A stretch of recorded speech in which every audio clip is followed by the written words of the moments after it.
अस्सलाम वालेकुम स्टूडेंट्स। जैसा कि आप जानते हैं मेरा नाम है खालिद महमूद और आज केमिस्ट्री का चैप्टर नंबर 1 एफएससी पार्ट 1 का very important topic, important long question जो पेपर में आता है, determination of mass by mass spectrometer के मास मालूम करें डिफरेंट आइसोटोप का और कैसे मालूम करना है। हमारे पास एक इंस्ट्रूमेंट है, एक आला है जिसका नाम है मास स्पेक्ट्रोमीटर। ये डायग्रामेटिकली हमने कुछ इसको इस तरह का बनाया है। अब इसको हम एक्सप्लेन भी करेंगे और रिलेटिव अबंडेंस भी देखेंगे कि कैसे हम फाइंड आउट कर लेते हैं। कल क्योंकि जो प्रीवियस लेक्चर था स्टूडेंट्स, मैंने आपको बताया था कि जब हम रिलेटिव एटॉमिक मास देखते हैं हमने देखना होता है कि नेचर में कौन ज़्यादा एग्जिस्ट करता है, तो उसके लिए हमें रिलेटिव अबंडेंस का पता होना चाहिए। तो रिलेटिव अबंडेंस जो है, हमने कहा था आपको कि रिलेटिव अबंडेंस हम फाइंड कैसे करते हैं, हम ये आपको सिखाएंगे जब हमारा नेक्स्ट लेक्चर होगा। तो आज हम उसी को सीखने की कोशिश करेंगे। तो चलिए स्टूडेंट्स शुरू करते हैं। अपने नोट्स खुद बनाएं बेटा, अपने पास पेन पेंसिल वगैरह रजिस्टर वगैरह अपने पास रखें और साथ साथ चीज़ों को नोट भी करें। तो टॉपिक का नाम है हमारे पास मास स्पेक्ट्रोमीटर, कि हमारे पास एक एटम है, एलिमेंट है, और एलिमेंट के अंदर क्या है, एटम्स हैं। एटम की क्या है, डिफरेंट आइसोटोप्स हैं। अब सब आइसोटोप का हमने क्या करना है, मास मालूम करना है। तो वो हम कैसे मालूम कर सकते हैं। तो सबसे पहले हम इसकी डेफिनेशन लिखते हैं मास स्पेक्ट्रोमीटर की, कि होता क्या है।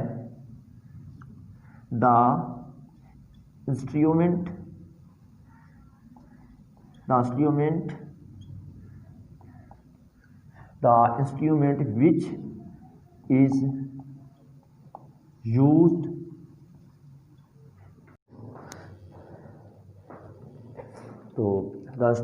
is used to measure the exact mass of different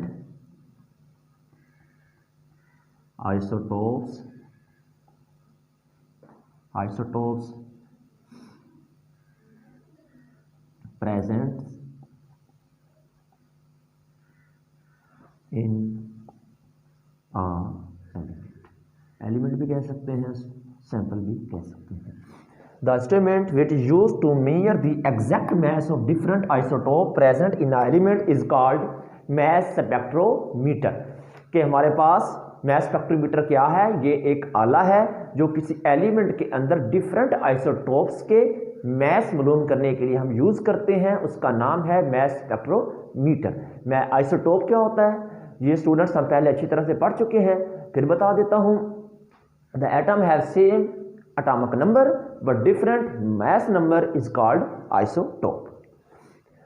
अब स्टूडेंट्स इसका बेसिक प्रिंसिपल क्या है वो हम देख लेते हैं। यहां पर हम लिखेंगे basic principle.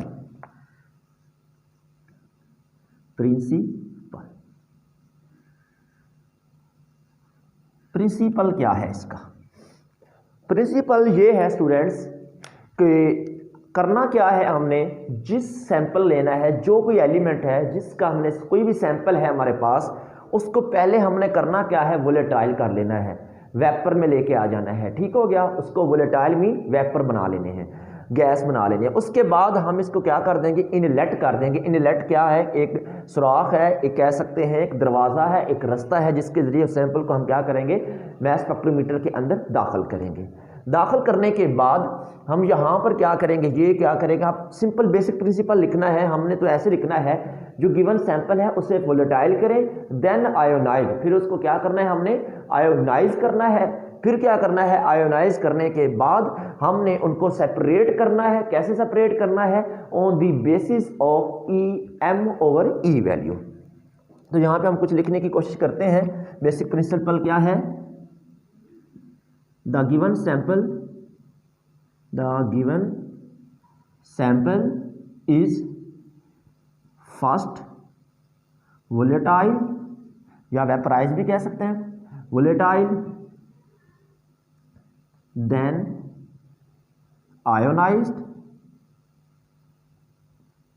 and separate on the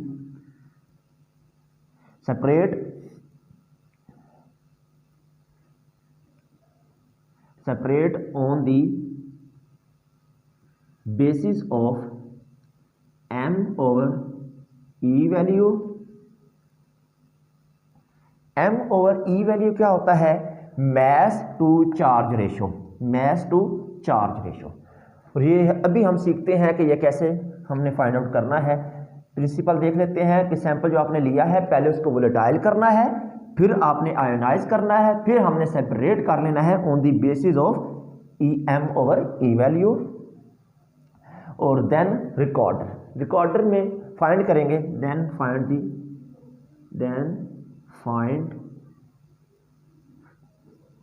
relative abundance by spectrograph। ये बेसिक प्रिंसिपल है स्टूडेंट्स, जो हम लिखेंगे। कोई सैंपल है, पहले उसको क्या करना है, पहले हमने वोलेटाइल करना है, फिर आयोनाइज करना है, ये सभी चीज़ें हम अभी सीखते हैं। फिर हमने क्या करना है, उसको सेपरेट करना है on the basis of m और ई वैल्यू, फिर हमने उसकी रिलेटिव अबंडेंस देख लेनी है कि नेचर में कौन ज़्यादा एग्जिस्ट करता है। वो कौन बताएगा? मैस स्पेक्ट्रोग्राफ बनाएगा, ये हमें ग्राफ दिखाएगा कि कौन ज़्यादा है। ये हम देखते हैं। अब जो ग्राफ है हमारे पास जो m ओवर ई वैल्यू है, हम इसको लेंगे एक्स एक्सिस पर, यानी कि एब्सिसा जिसे बोलते हैं x, और जो हमारे पास रिलेटिव अबंडेंस है, क्या है? रिलेटिव अबंडेंस है, इसको हमने क्या करना है? y एक्सिस पर ले लेना है। ठीक हो गया। ये हम चीज़ें, ये बेसिक प्रिंसिपल हो गया। तो स्टूडेंट्स, सबसे पहले जो हमारे पास स्पेक्ट्रोग्राफ था ना, वो था ऑस्टन स्पेक्ट्रोग्राफ। क्या नाम था उसका? हमारे पास ये प्रिंसिपल हो गया। उसके बाद हमारे पास है अपरेटस। जो हमारे पास पहला जो ग्राफ जो हमारे पास अपरेटस था, उसका नाम था ऑस्टन स्पेक्ट्रोग्राफ। Austin spectrograph. ये क्या ग्राफ था कि ये क्या करता था? आइसोटोप को सेपरेट किया जाता था किस बेस के ऊपर? मैं लिखता हूं यहां पे बेसिस। किस बेस के ऊपर? मैस नंबर के ऊपर। किसके ऊपर? मैस नंबर के ऊपर हम क्या कर देते थे? सेपरेट करते थे। इसे बोलते हैं ऑस्टन स्पेक्ट्रोग्राफ है, जिस पर हम आइसोटोप को मैस नंबर की बुनियाद पर सेपरेट किया जाता था। ठीक हो गया। ये था ऑस्टन स्पेक्ट्रोग्राफ। उसके बाद हमारे पास स्टूडेंट आया जिसका नाम था डेम्स्टर स्पेक्ट्रोमीटर। डेम्स्टर स्पेक्ट्रोमीटर। ये क्या काम करता था? डेम्स्टर स्पेक्ट्रोमीटर, ये स्टूडेंट्स हमारे पास सॉलिड स्टेट में जो सैंपल था उसके मैस आइसोटोप फाइंड करने का काम आता है। ठीक हो गया। डेम्स्टर, अगर हमारे पास कोई गिवन सैंपल है, वो किस फॉर्म में था? सॉलिड फॉर्म में था, तो वो उसका जो हमारे पास आइसोटोप्स हैं, जो मैस हैं, हम उनको फाइंड आउट कर सकते हैं। ठीक हो गया।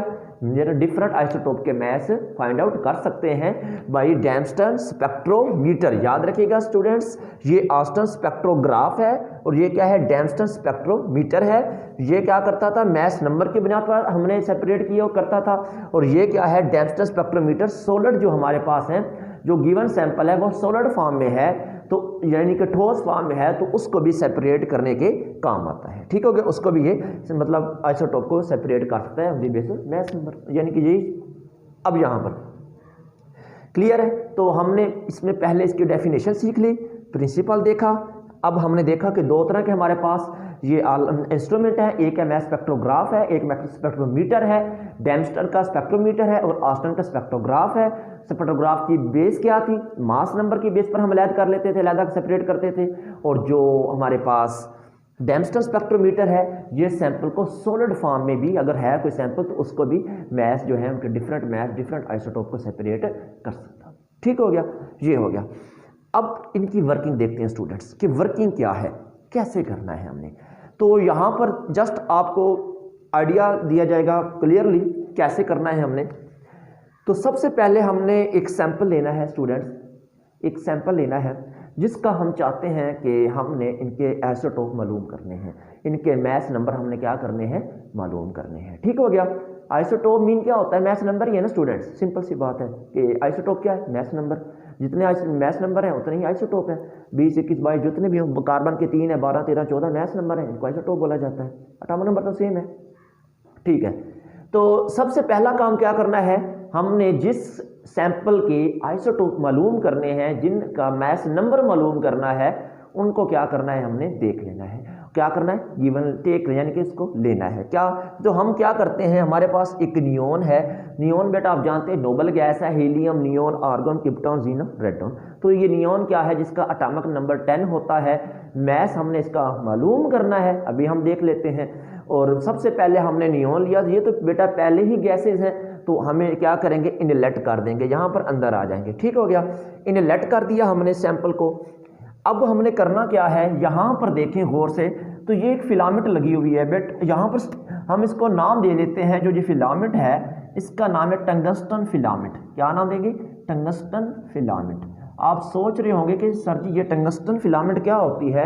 स्टूडेंट्स आपको अब थोड़ा सा शायद अभी भी आपके घरों में वो बल्ब हो, जो शीशे का टाइप का बल्ब होता था, वो 20-25 रुपये का आता है। ठीक है, उसके ऊपर शीशे का खोल चढ़ा होता है, उसके अंदर जाके देखें ना तो 2 ऐसे लगे होते हैं, वहाँ पर एक स्प्रिंग टाइप लगा होता है, और जो स्प्रिंग टाइप फिलामेंट होती है ना, वही हमारे पास क्या है, टंगस्टन फिलामेंट बोलते हैं। क्लियर है, टंगस्टन फिलामेंट। इसका काम क्या है, जब हम इसको करंट देते हैं ना, वो बल्ब को देखें, हमने वो बल्ब लगाते हैं, पीछे से करंट ऑन मतलब स्विच को ऑन करते हैं, तो वो थोड़ी देर बाद वो क्या देखते हैं कि वो तो गर्म ही हो जाता है, शीशा खोल जो होता है। जब हम करंट देते हैं तो ये जो फिलामेंट है ये क्या कर जाते हैं, हीट अप हो जाती है। और जैसे ये हीट अप होगी तो इससे क्या निकलेंगे, इलेक्ट्रॉन निकलेंगे। ऐसे ही है ना, कैथोड रेज आपने पढ़ रखा होगा, ऑसिलोस्कोप भी पढ़ रखा होगा, कैथोड रेज, ऑसिलोस्कोप या कैथोड रेज भी आपने डिस्कस की होंगी 9th क्लास में, केमिस्ट्री में पढ़ रखी होंगी।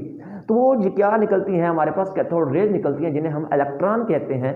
अब यहाँ पर हमने क्या किया हुआ है, गौर से देखें, यहाँ पर एक इलेक्ट्रिक फील्ड अप्लाई किया हुआ है। यहाँ पर देखें तो पॉजिटिव चार्ज है, ये जो फिलामेंट है ये नेगेटिव चार्ज है, इसको हमने जोड़ दिया समझ लें कि बैटरी के साथ, और हमने इसको क्या दिया है, करंट दिया है। ठीक हो गया। जब हमने इसको करंट दिया तो यहाँ से क्या किया, ये निकले, यहाँ से क्या निकलेंगे, इलेक्ट्रॉन निकलेंगे। ऐसे ही है ना। तो यहाँ से सैंपल जो हमने इनलेट किया है, फॉर एग्जाम्पल ये सैंपल है हमारे पास। ठीक है, ये सैंपल नियोन का जा रहा है। अब यहाँ से जो ऊपर से क्या करेंगे, ऊपर से निकलेंगे इलेक्ट्रॉन, क्योंकि हमने इस इलेक्ट्रॉन इनसे क्या करेंगे, कोलाइड करेंगे, स्ट्राइक करेंगे। ठीक हो गया। तो जब हमने इनको पहले नियोन को गैस, क्योंकि ये पहले ही गैस है, इसको हमने वाइपर फॉर्म में चेंज करने की ज़रूरत नहीं है, वो तो ऑलरेडी गैस है हमारे पास, तो वोलेटाइल करने की ज़रूरत है नहीं। यहाँ से हमने इसको इनलेट किया, ऊपर से हमने हीट किया, फिलामेंट है जिसे हीटेड किया हुआ है। अगर ये इलेक्ट्रिक बैटरी के साथ नहीं भी जोड़े, तो अगर वो हमने लिखा है हीटेड है, तो ये पहले ही गर्म है, तो पहले इससे क्या निकल रहे हैं, इलेक्ट्रॉन निकल रहे हैं। तो जैसे ही इलेक्ट्रॉन इससे निकलेंगे तो यहाँ पर क्या होंगे, यहाँ से वो हमारा सैंपल गुजर रहा होगा नियोन, तो इससे क्या करेंगे, जाकर ऐसे स्ट्राइक करेंगे।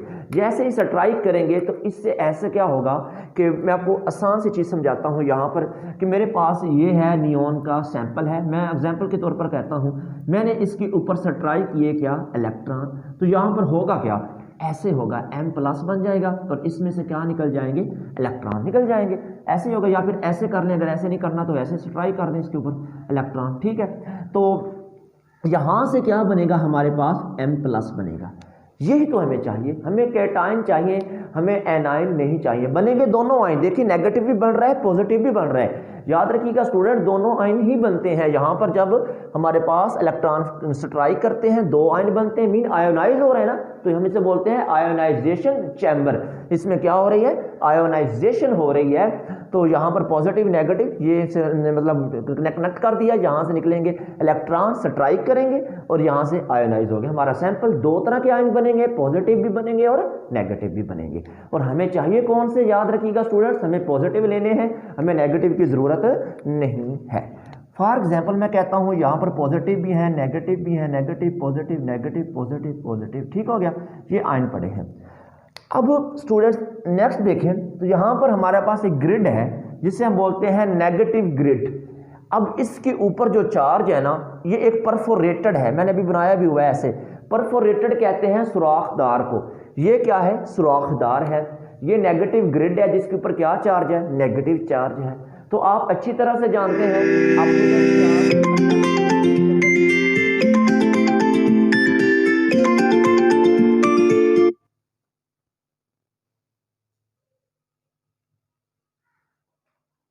तो अपोजिट चार्ज क्या करते हैं स्टूडेंट्स? हम जानते हैं कि अपोजिट चार्ज जो होते हैं वो आपस में अट्रैक्ट करते हैं, सिमिलर चार्ज क्या करते हैं? आपस में रिपेल करते हैं। तो ये जो नेगेटिव ग्रिड है इसके ऊपर जो चार्ज है वो क्या है? नेगेटिव है, और यहाँ से क्या आ रहे हैं? पॉजिटिव चार्ज आ रहे हैं, नेगेटिव भी हैं। ये किनको खींचेगा? पॉजिटिव को खींचेगा। तो हमें जो चाहिए वही खींचेगा ना, हमें तो कैटायन चाहिए जिनके ऊपर पॉजिटिव चार्ज होता है। तो ये क्या करेगा? इन पॉजिटिव चार्ज को खींचेगा। तो यहाँ से पॉजिटिव चार्ज क्या करेंगे? निकलेंगे, ऐसे निकल जाएंगे। ठीक हो गया। ये है एक्सेलरेटेड प्लेट, जिससे क्या निकलेंगे? नेगेटिव जो पॉजिटिव चार्ज है इन सुराखों से क्या करेंगे? निकल जाएंगे। तो यहाँ पर हमने क्या अप्लाई किया हुआ है? Electric field. और याद रखिएगा स्टूडेंट्स, ये इलेक्ट्रिक फील्ड है, यहाँ पर पॉजिटिव और नेगेटिव चार्ज होते हैं। तो इलेक्ट्रिक फील्ड जो होता है हमारे पास, उसके ऊपर जो हमने वोल्टेज अप्लाई किया है, ये वोल्टेज जो होगा हमारे पास, मैं इधर लिख देता हूँ, वोल्टेज वो है हमारे पास 500 से लेकर 2000 वोल्ट का हमने क्या किया हुआ है? पोटेंशियल डिफरेंस अप्लाई किया हुआ है। ठीक है।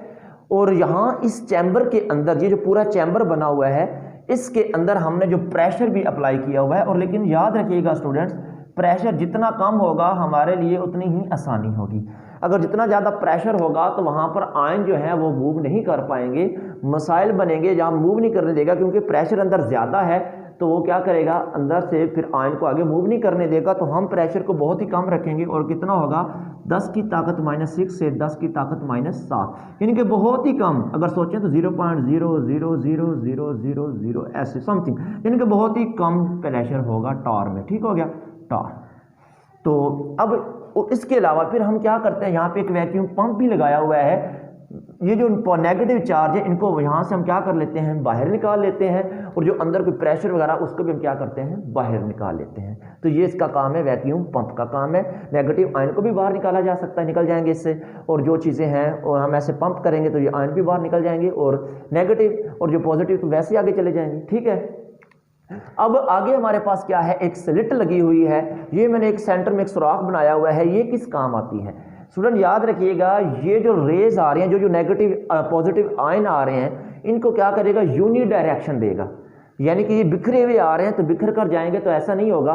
तो यहाँ पर क्या होंगे? इनको एक यूनि डायरेक्शन मिलेगी। यहाँ से जो आयन सारे गुजरेंगे तो इसमें से निकलेंगे, सुराख में से। तो यहाँ से क्या होगा? एक यूनि डायरेक्शन में जाएंगे।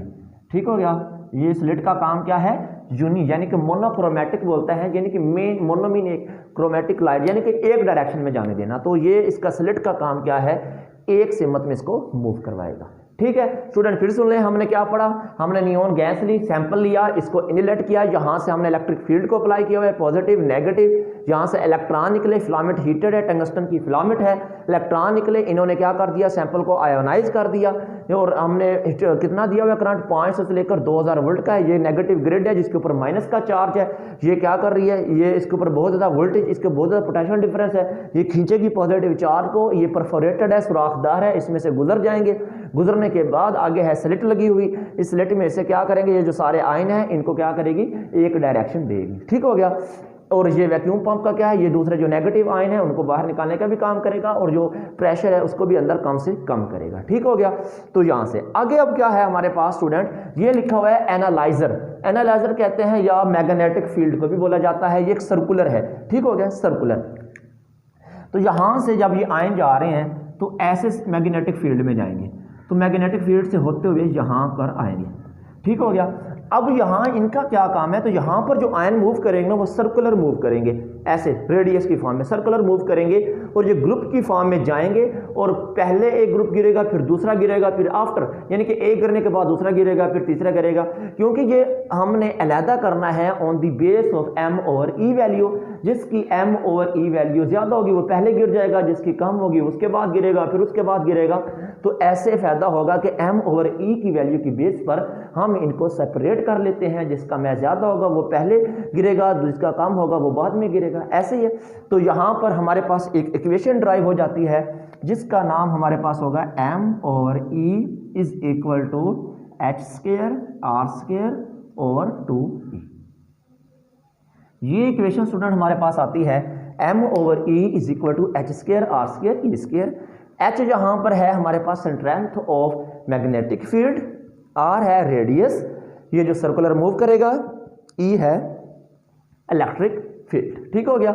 अब यहां पर जब इससे गुजरेंगे तो ऐसे मूव करेंगे।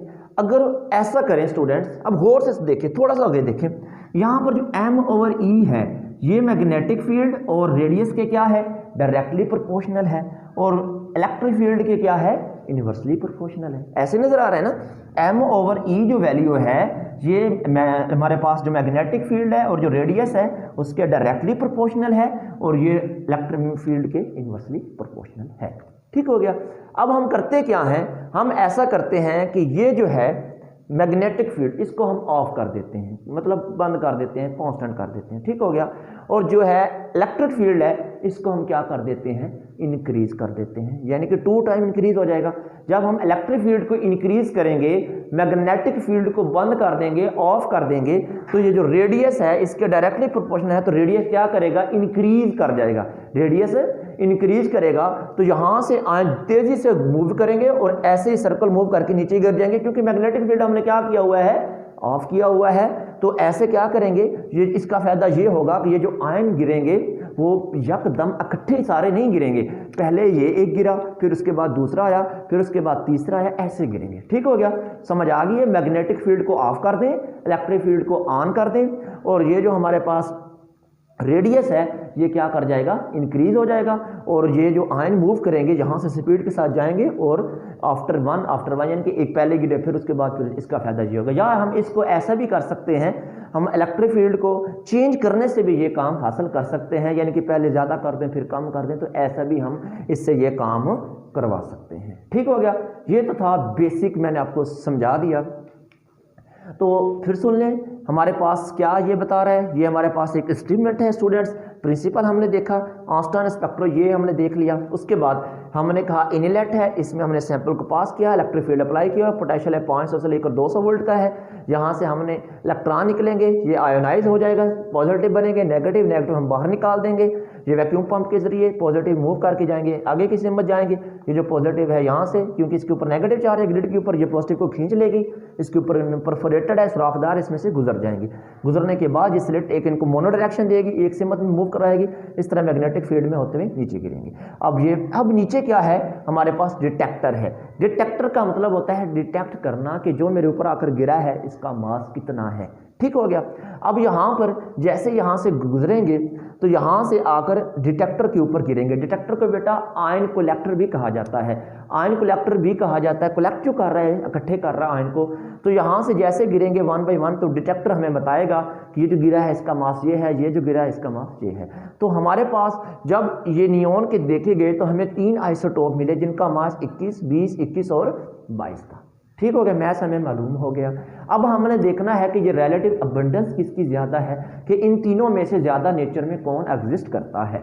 तो फिर हम क्या करेंगे, ये जो डिटेक्टर है इसको कनेक्ट कर देंगे रिकॉर्डर के साथ। ये हमारा एक मॉनिटर होता है जिसके ऊपर हमें एक ग्राफ मिल जाएगा जिसे हम बोलते हैं मैस स्पेक्ट्रोग्राफ। ये ग्राफ हमें बताएगा कि इसकी रिलेटिव अबंडेंस ये है, इसकी ये। अब यहाँ पर देखें तो हमारे पास जो 20 है इसकी रिलेटिव अबंडेंस बहुत ज़्यादा है, ये 92% यानी कि 92 प्लस 0.90% तक जाता है, और इसकी कम है 0 पॉइंट समथिंग है, और इसकी है 8 पॉइंट समथिंग होती है। ठीक हो गया।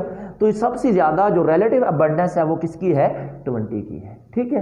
तो सबसे ज़्यादा जो नेचर में एग्जिस्ट करता है वो क्या है, 20 है। अब खुद सोचें, जब हम नियॉन को किसी जगह पे मैच पुट करते हैं तो हम क्या पुट करते हैं, 20 करते हैं। कभी 21 नहीं किया, कभी 22 नहीं करते, क्या करते हैं, 20 ही करते हैं। क्यों? क्योंकि ये हमारे पास रिलेटिव अबंडेंस है, ये नेचर में ज़्यादा एग्जिस्ट करता है, तो इसलिए हम इसको क्या करते हैं, यूज़ करते हैं। तो स्टूडेंट्स मैंने आपको बताया m/e is directly proportional magnetic field and radius. खुद सोचें, अगर हमारे पास रेडियस क्या हो जाए, स्मॉल हो जाए, स्मॉलर रेडियस हो जाए, तो हमारे पास m/e वैल्यू भी क्या हो जाएगी, स्मॉलर हो जाएगी। यानी कि m/e is smaller than well radius will be a smaller.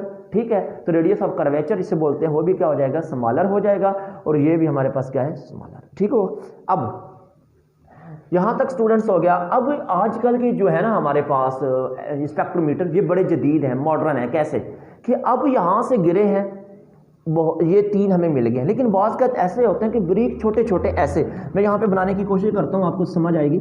यहाँ पर छोटे छोटे, यहाँ एक बड़ा है लेकिन इसके साथ ऐसे छोटे छोटे भी बनते हैं, छोटे छोटे ये मैस होते हैं। लेकिन इनको ये जो जदीद है ना, तो इनको भी हम क्या करते हैं, एम्पलीफाई करते हैं। इन सिग्नल को भी हम क्या कर लेते हैं, क्योंकि ये माइन्यूट करंट होता है, बहुत ही छोटा सा करंट होता है, तो ये हमें बता नहीं पाते। तो रिकॉर्डर के ऊपर डिटेक्टर, रिकॉर्डर हमें बताता नहीं, तो हम क्या करेंगे, रिकॉर्डर से पहले डिटेक्टर के साथ हम एम्पलीफायर लगा देंगे। और एम्पलीफायर का काम क्या होता है, ये जो करंट आ रहा है ना, उसको बढ़ा कर पेश करना, बड़ा करके पेश करना। तो फिर ये जो छोटे छोटे करंट हैं, ये भी क्या हो जाएंगे, बड़े हो जाएंगे, और इनको भी हम देख सकते हैं। तो ये जो मॉडर्न स्पेक्ट्रोमीटर में ये होता है, यानी कि जो छोटे माइन्यूट करंट है उनको भी हम एम्पलीफाई करके देख सकते हैं। ठीक है, ये स्टूडेंट्स हमारा हो गया यहां तक टॉपिक। अब ये है कि अगर बाज़गत ऐसा हो कि आप लैब में एक्सपेरिमेंट कर रहे हो और आपका वाइवा या ये कह लें कि आपका प्रैक्टिकल चल रहा हो, और आपसे कहा जाता है कि मैस स्पेक्ट्रोमीटर, ये जो हमारे पास एक सैंपल है, इसके मैस बताओ।